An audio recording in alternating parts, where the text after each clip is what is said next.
Hi everyone, and welcome to day 15 of our devotions, and we're in Proverbs 15 today, and I want to read to you just from verses 31 and 32.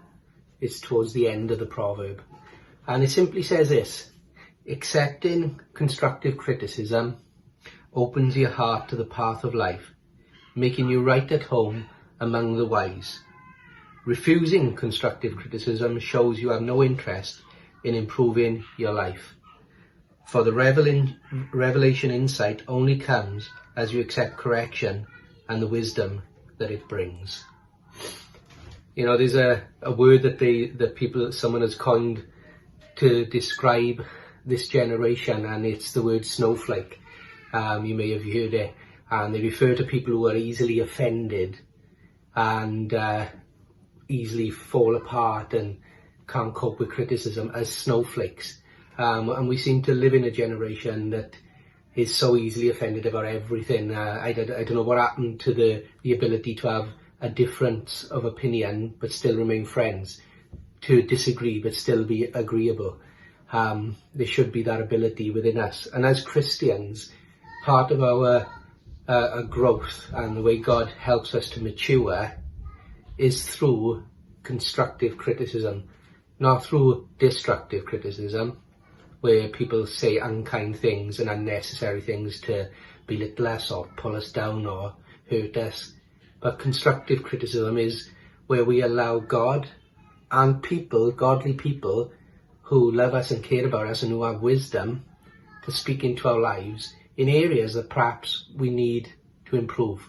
Everyone has one room in their life, and that's the room for improvement. You know, none of us have got it all together. None of us have arrived or made it yet. We're all still a work in progress. We're still under construction. God is still shaping us and making us. We're his masterpiece, but he's still refining us and helping us. And so one of the key, I think, virtues and ingredients to being a mature Christian, a successful Christian, if you like, someone who God uses and blesses, is one of those key ingredients, I think, is meekness. And the word meekness simply means to be teachable. It's to have a gentle spirit and a teachable attitude. I learned to say a long time ago from someone I was listening to speak, and this person said this: all you know is all that you've learned. But all that you've learned isn't all there is to know. And, you know, it doesn't matter whether we're new Christian or we've been Christian 20, 30, 40 years. It doesn't matter if we're leaders, pastors, apostles, prophets, evangelists. No matter what we're doing in church life, we all have the room for improvement and growth.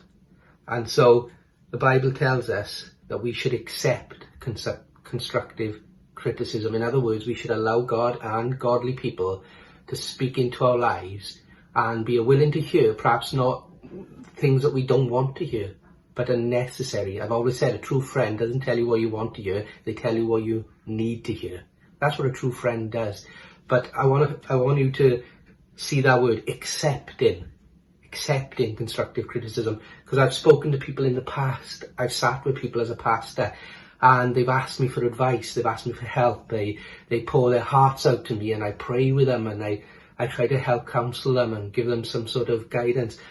But I know in my heart that they're not really accepting it. They want comfort, which is fine, and they want someone to listen to them, which is great. But all of that is of no use if we're not willing to accept the advice we've asked for, if we're not willing to hear sometimes hard truths and things we don't want to hear, you know. And so accepting and are willing to embrace what you're told is where change comes, maturity comes, growth comes. We're willing to do that, you know. And so I want to encourage you today to be a person of humility, a person of acceptance, a person of meekness, who's willing and committed to growing, to being discipled, to changing their lives, proceeding on that path to becoming more like Jesus. And to do that, sometimes we have to hear things we don't want to hear, and we have to be open to allowing people to speak into our lives and God to speak into our lives. The psalmist says, search me and know me, to see if there's any wicked way in me.